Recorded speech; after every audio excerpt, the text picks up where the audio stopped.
जय श्रीमन नारायण। जो टिप्पणी मैं देने जा रहा हूं वह रामानुज दास श्रीमन गट्टू वेणुगोपाल स्वामी द्वारा दी गई है।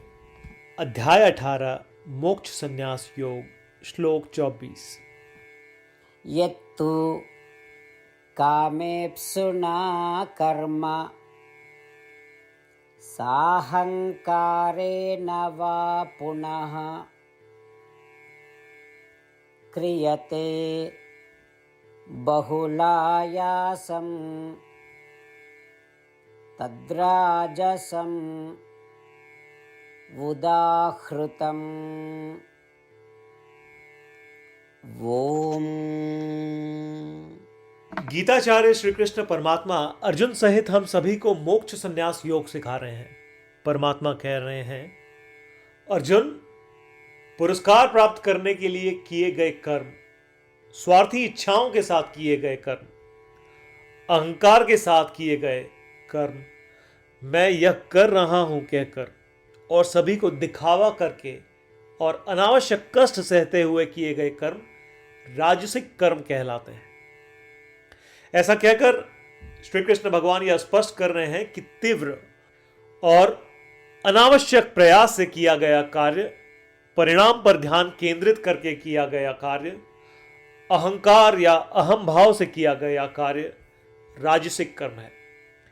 इसलिए आइए हम स्वार्थी इच्छाओं से कर्म ना करें, हम अहंकार से कर्म ना करें या तनाव से भरे कर्म ना करें। इसके बजाय आइए हम प्रत्येक कर्म श्रीमन नारायण की संतुष्टि के लिए करें और आइए हम प्रत्येक कर्म को श्रीमन नारायण की सेवा के तौर पे करें। श्रीमन नारायण को प्राप्त करना ही अपने जीवन का लक्ष्य बनाते हुए और केवल श्रीमन नारायण की शरण लेते हुए आइए हम श्री कृष्ण परमात्मा के शब्दों को श्लोक के रूप में दोहराने का प्रयत्न करें। यत्तु कामेप्सुना कर्म साहंकारेण वा पुनः क्रियते बहुलायासं तद्राजसमुदाहृतम्। श्रीमद् भगवद गीता का संपूर्ण सार श्री कृष्ण परमात्मा द्वारा अध्याय 18 श्लोक 65 से 70 में 8 कार्य करने के लिए दिया गया है। श्री कृष्ण कहते हैं, मुझे वे लोग पसंद है जो इन 8 बातों का पालन करते हैं। मैं उन भक्तों की हर प्रकार से रक्षा करूंगा। श्री कृष्ण परमात्मा द्वारा बोली गई संपूर्ण भगवद गीता को सुनने के बाद अर्जुन कहते हैं, करिष्ये वचनम तव, जिसका अर्थ है, कृष्ण, मैं वैसा ही करूंगा जैसा आप कहेंगे। यही कारण है कि श्री कृष्ण ने अर्जुन को सभी प्रकार की सफलताएं और जीत प्रदान की है। आइए परमात्मा को वचन दे कि हम इन 8 कर्मों का पालन करेंगे।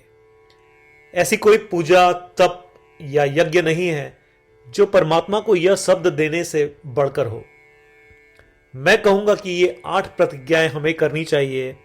कृपया आप सभी इन्हें अपने दिल और दिमाग में सोचें। इस प्रकार श्री कृष्ण को अपना वचन देते हुए आइए हम सभी श्री कृष्ण के सुंदर चेहरे को खुशी से चमकते हुए देखें और आनंद का अनुभव करें। जय श्रीमन नारायण। ये है हमारे 8 वचन।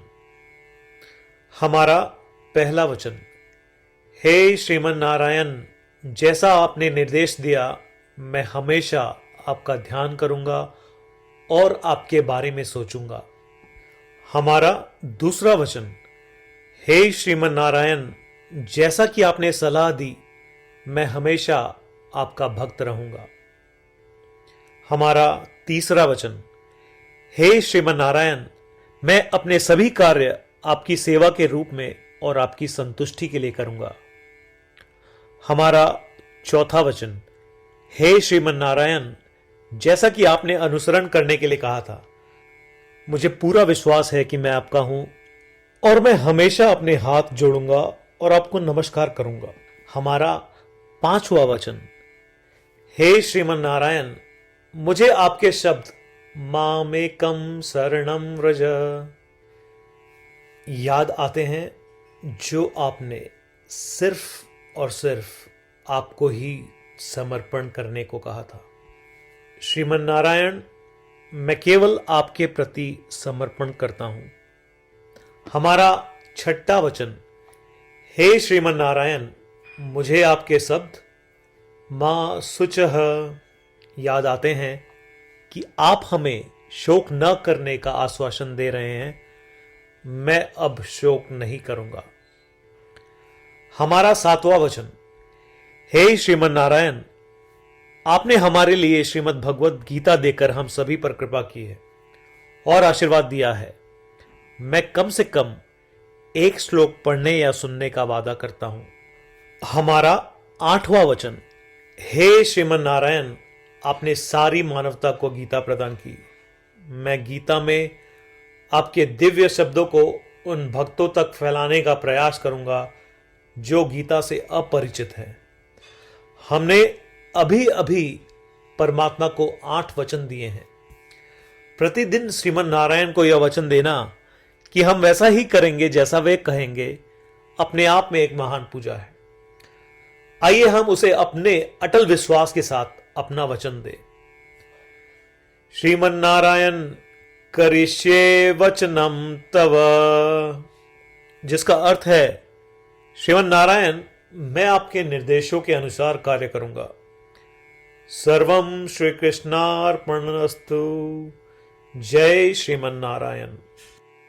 यत्तु कामेप्सुना कर्म साहंकारेण वा पुनः क्रियते बहुलायासं तद्राजसं उदाहृतम्। ओम। यत्तु कामेप्सुना कर्म साहंकारेण वा पुनः क्रियते बहुलायासं तद्राजसमुदाहृतम्।